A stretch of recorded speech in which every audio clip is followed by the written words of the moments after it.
उत्तर प्रदेश के दबंग पुलिस कप्तान अनुज चौधरी संभल अब एक नई चर्चा में आ गए हैं। अनुज चौधरी एक यात्रा में, जो कि एक धार्मिक अनुष्ठान है, उसमें गदा लेकर के, हनुमान जी का गदा लेकर के हनुमान बने हुए दिखाई दे रहे हैं।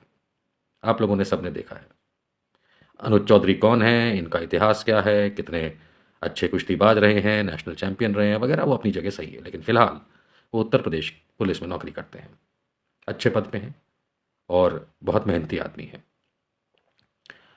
लेकिन होता यह है कि कई बार हम लोग गलती करते हैं। पुलिस वाले हों तो भी गलती करते हैं, आम इंसान हो तो भी गलती करते हैं, नेता हो तो भी गलती करते हैं, मंत्री भी गलती करते हैं। और मुझे ऐसा लगता है कि कहीं ना कहीं गलती तो की है। अब कितनी बड़ी गलती है वो धीरे से पता चलेगा, क्योंकि देखिए ऐसा है कि डीआईजी साहब मुरादाबाद के आदेश पे जांच तो बैठ चुकी है और इनसे इनका स्टेटमेंट भी मांगा गया है इस बारे में। अब सीओ साहब अनुज चौधरी जो गदा लेकर के सार्वजनिक तौर पे घूमे यूनिफॉर्म में और धार्मिक अनुष्ठान के भाग बने, इस पे सवाल तो खड़े होंगे। बुरा लग सकता है किसी को, लेकिन सवाल तो खड़े होंगे। वो इसलिए भी क्योंकि उत्तर प्रदेश पुलिस के जो रूल्स हैं उसमें हम लोग जानते हैं कि एक मुस्लिम सब इंस्पेक्टर को दाढ़ी रखने के एवज में सस्पेंड तक किया गया था, हमने ऐसा सुना है। और रूल्स कहते भी हैं जो भी उन्हें कहना चाहिए। तो अब हुआ ये कि जब ये नोटिस निकला उनके नाम पे और ये नई चर्चा बन गई, तो वो सरकार को लिखित में अपना स्टेटमेंट जो देंगे वो तो देंगे, उसमें तो बात अलग है। लेकिन उन्होंने अपने फेसबुक पे, क्योंकि सोशल मीडिया का सहारा आजकल सब लेने लगे हैं, तो अनुज चौधरी साहब ने, कप्तान, पुलिस कप्तान संभल उत्तर प्रदेश ने, एक पोस्ट की है मेरे इस वीडियो से एक दिन पहले। आप जब भी ये वीडियो देख रहे हैं समझिएगा, उससे एक दिन पहले, यानी कि 13 तारीख को, 13 जनवरी को उन्होंने पोस्ट किया है। क्या पोस्ट किया है आप पढ़ पा रहे हैं कि जय बजरंग बली दोस्तों, अनुज चौधरी कह रहे हैं, जय बजरंग बली दोस्तों, मुझे शेरे हिंद खिताब, भारत कुमार खिताब, उत्तर प्रदेश केसरी वीर अभिमन्यु पुरस्कार व अनेकों बार जीता हूं। अनेकों बार देश के कोने कोने में दंगलों में मुझे बजरंग बली महाराज जी की गदा से सम्मानित किया गया है। बिल्कुल सही। अंतिम लाइन वो लिखते हैं, मैं जवान ही गदा पकड़े हुए हुआ हूं। हिंदी थोड़ा सा बेहतर हो सकती थी, कई बार मैं भी टाइपिंग एरर कर जाता हूं। मैं नहीं होता सर, मैं होता है। मैं जवान ही गदा पकड़े हुए हुआ हूं, जय हिंद जय भारत। और फिर उन्होंने तस्वीरें डाली हैं अपनी। आप देख सकते हैं कि इन तस्वीरों में वो गदा दिए लिए हुए खड़े हैं, कुश्ती की पोशाक में हैं, और स्वाभाविक सी बात है, सम्मानित किए गए हैं और बहुत अच्छी बात है, नो डाउट। लेकिन कप्तान साहब, पुलिस कप्तान साहब, आप लिखते हैं कि आप जवान ही गदा पकड़े हुए हैं, यानी कि पूरी जवानी जो है उसमें गदा जो है वो आपके साथ रहा है, आपने पकड़े हुए है, यानी कि उसी का पालन किया है।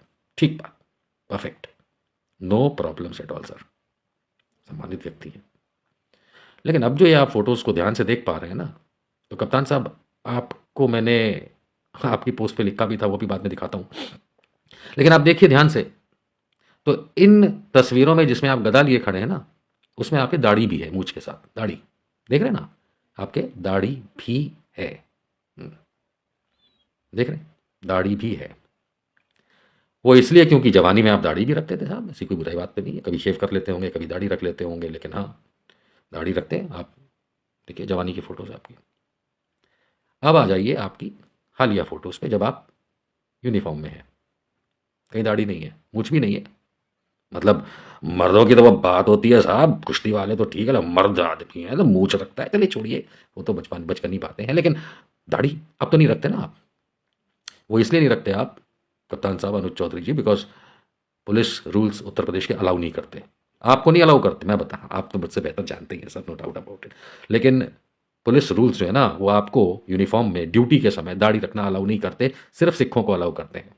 जैसा मैंने पहले बताया कि एक मुस्लिम सब इंस्पेक्टर को तो इसी बात के ऊपर सस्पेंड भी किया गया था कि उसने दाढ़ी काटने से मना कर दिया था, जानते होंगे आप तो।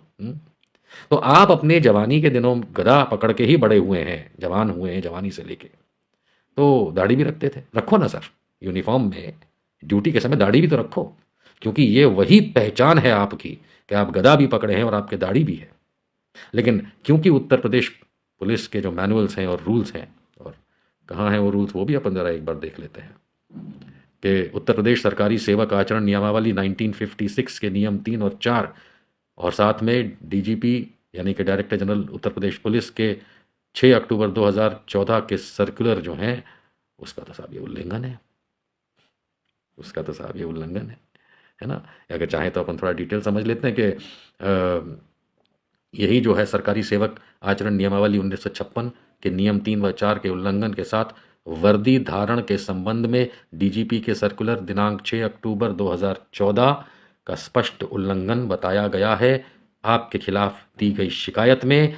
और उस ही शिकायत और इन लिए गए इंफॉर्मेशन के बेंचमार्क मापदंडों को समझते हुए ही आपके सीनियर डीआईजी मुरादाबाद साहब के आदेश पे अब आपके खिलाफ जांच चल रही है ना? आपको नोटिस भी भेजा गया है। तो मैं जानता हूं कि आपके बहुत सारे फैंस हैं सर, बहुत सारे फैंस हैं।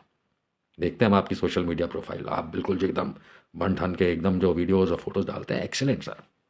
और उसके उपरांत भी आप बहुत अच्छा काम करते हैं, एक्सीलेंट सर। लेकिन अब हम हिंदू राष्ट्र में तो है नहीं ना सर, ऐसा तो है नहीं कि हम लोग हिंदू राष्ट्र में हैं और जहां हिंदू राष्ट्र के हिसाब से कोई नई नियमावली आ गई हो या नया संविधान, ऐसा तो है नहीं सर। आज मकर संक्रांति 14 जनवरी 2025 तक तो ऐसा नहीं है सर। और उत्तर प्रदेश पुलिस और सरकार के जो नियम हैं वो तो अपनी जगह हैं सर, और आप उसकी नौकरी करते हैं सर। आपको उनका पालन करना पड़ता है, पड़ेगा, और इसीलिए आप दाढ़ी नहीं रखते सर, जो कि आप अपने गदा वाली फोटोज में जब गदा से सम्मानित किए गए तब आपने रखी थी। तो फिर आप इस तरीके का गदा लेकर के या अन्यथा, तो मुझे याद है कि जब संभल में वो एक कुछ 46 ईयर्स के बाद जो हिंदू लोग खुद छोड़ के चले गए थे और किसी ने कोई डिस्टर्ब भी नहीं किया था, और फिर आकर के वो मंदिर फिर वापस खुलवाया गया था, शिव मंदिर, और बजरंगबली भी थे उसके अंदर, और है ना, तब आपने बहुत अच्छे से वहाँ साफ सफाई की थी, हमने देखा था, आप बिल्कुल धूल वूल हटाई थी और आपने हल्की सी पूजा अर्चना भी की थी उस समय कि भाई वाह बजरंगबली मिल गए और शिव जी मिल गए। पर तब आपने पूरी यूनिफॉर्म नहीं पहनी थी, आपके सर पे शायद टोपी नहीं थी उस समय, जूते भी नहीं थे, यानी you are not in uniform. So that's fine. अगर आप यूनिफॉर्म का एक अंग भी, एक हिस्सा भी हटा देते हैं तो फिर आप यूनिफॉर्म में नहीं है, तो फिर that is a different thing. लेकिन जब आप पूरी यूनिफॉर्म में हैं सर, ड्यूटी पे हैं, उस समय आप इस तरह के काम करेंगे तो स्वाभाविक सी बात है, सवाल तो किया जाएगा। और विनम्र सवाल मैंने भी किया था, मैंने भी यही बात आपसे कही थी कि जब आपने, मैं लिख के आपको आप ही के पोस्ट पे जवाब तो आना नहीं है खैर, क्योंकि आपके तो बहुत सारे फैंस हैं सर, आप इधर उधर ना देखेंगे, but on a very sincere ground you are wrong. बहुत से लोग गलत होते हैं देश में, फौजी गलत होते हैं, अफसर गलत होते हैं, कर्मचारी गलत होते हैं, नेता गलत होते हैं, आम जनता गलत होती है। मैं तो हमेशा कहता हूँ, कई बार होता है कि मैं ट्रैफिक पुलिस वालों को कहता हूँ साहब जरा ध्यान से ट्रैफिक संभालिए ना, तो जवाब मिलता है अरे पब्लिक ही बेवकूफ़ है। और मुझे कहना पड़ता है पब्लिक बेवकूफ़ है इसलिए तो आपको यहाँ पे लगाया गया है नौकरी पे, वरना पब्लिक अगर अकलमंद होती तो आपकी ज़रूरत ही क्या थी। Look at the example of country like Canada, Canada के अंदर आरसीएमपी है, रॉयल कैनेडियन माउंटेड पुलिस, उनके तो दिखते ही नहीं है पुलिस वाले, क्योंकि पब्लिक समझदार है, अपने आप चलती है, अपने आप रोड पे भी चलती है, अपने आप ट्रैफिक भी खुद ही चला लेती है, वहाँ पे लाल बत्ती को फॉलो करती है, लाल बत्ती नहीं होगी तो भी स्टॉप लुक एंड गो वाला सिस्टम फॉलो करती है, तो वहाँ पुलिस के नाम पर कोई है ही नहीं, बहुत कम है। हमारे यहाँ बहुत सारे, क्योंकि बिल्कुल सही जैसे पुलिस वाले साहब हमसे कहते हैं कई बार, पब्लिक पागल है इसलिए आपको लगाया गया, तो आप गलत नहीं कर सकते। और जहाँ तक आपके बलिष्ठ होने की, आपके पावरफुल होने की, और आपके बहुत ईमानदार कुश्तीबाज होने की और अफसर होने की, sir no doubt about it, कोई क्वेश्चन नहीं करता। लेकिन गलती करेंगे तो मानना तो पड़ेगा। ऊपर से आप सोशल मीडिया पे आकर के इस तरीके की बात लिख रहे हैं कि आप जवानी से गदा पकड़े हैं, तो आप जवानी से दाढ़ी भी रखे थे, रखिए साहब यूनिफॉर्म में दाढ़ी, देखिए आपके खिलाफ कैसा दूसरा एक्शन होता है।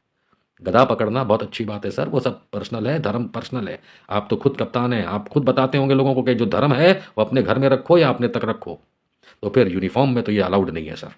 हम बहुत उत्तर प्रदेश में घूमते हैं, मध्य प्रदेश में घूमते हैं, राजस्थान में घूमते हैं, बिहार में घूमते हैं, अन्य राज्यों में भी घूमते हैं, देखते हैं पुलिस वाले माथे पे टीका लगाए घूम रहे हैं यूनिफॉर्म में, हाथ में कलेवा बांधे घूम रहे हैं, पीछे चोटी रखी हुई है। आई मीन गाड़ियों के नंबर, मैं आपको शर्त से कहता हूँ साहब, सीओ कप्तान साहब संभल, आपके संभल में ही देख लेना, पुलिस वालों के आधे टू व्हीलर जो है वो गलत नंबर प्लेट वाले होंगे, पर आप तो नहीं पकड़ते। तो पुलिस वालों को भी कहीं ना कहीं रूल्स फॉलो करने की ज़रूरत है। और ऐसा एक्सप्लेनेशन देना ये तो मजाकिया हो गया सर। और मैं आपकी खिंचाई नहीं करूँगा, लेकिन जैसे मैंने आपको बताया कि आपकी पोस्ट में आपने मैं को मैं लिखा, उसी तरीके से आप भारत को भारत लिख दें। Sir, you are a senior police officer, देश का नाम तो सही से लिख दीजिए सर। करेक्शन कर लीजिएगा, मैं आपकी टांग नहीं खींच रहा हूँ, मैं आपको सुझाव दे रहा हूँ। तो कई बार होता है कि हम लोग ओवर कॉन्फिडेंस में, मैंने भी वर्षों टेलीविजन पे टीवी डिबेट से बिताए हैं, मैं भी ओवर कॉन्फिडेंस में आ जाता हूँ कई बार, और हम गलत लिख जाते हैं, गलत बोल जाते हैं। गलती मानना सबसे बड़ी बात है, गलती को डिफेंड करना पुलिस को भी पता है, कानून को भी पता है, गलती को डिफेंड करना सबसे बड़ी गलती है। तो मेरा तो विनम्र निवेदन है अनुज चौधरी साहब, इट इज़ नॉट कि लोग आपको सस्पेंड कराने के लिए पीछे पड़े हैं, नहीं। हम लोग तो चाहते हैं कि आप जैसा अच्छा अफसर और आपसे प्रेरणा लेके और ज़्यादा अच्छे अफसर बने इस देश के अंदर। लेकिन अगर गलती की है ना तो मानिए, गलती नहीं मानेंगे ना सर। जय हिंद, जय भारत।